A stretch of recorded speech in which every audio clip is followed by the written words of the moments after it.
সুস্বাগতম দেবাংশুধা, সুস্বাগতম দেবাংশুধা। আমার পিছিয়ে ছবি যাচ্ছে সামনে এরকম দেবাংশুধা, সুস্বাগতম দেবাংশুধা। আমাদের এখন মালদে আমাদের মন্দিরের পক্ষ থেকে বরণ করে নিচ্ছেন আমাদের সম্মানীয় সভাপতি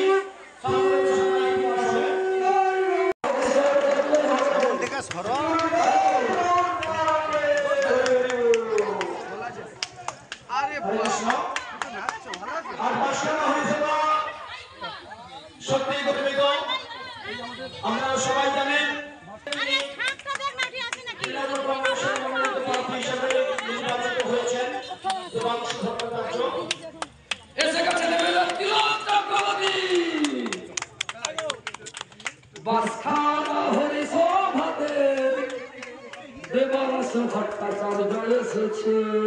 এই তিলক বাবু যখন গতবারে বিধানসভায় দাঁড়িয়েছিলেন আমাদের মন্দিরে এসে কিন্তু উনি আমাদের কাছে প্রণাম করে গিয়েছিলেন এবং সেই আশীর্বাদ উনি পেয়ে গেছেন।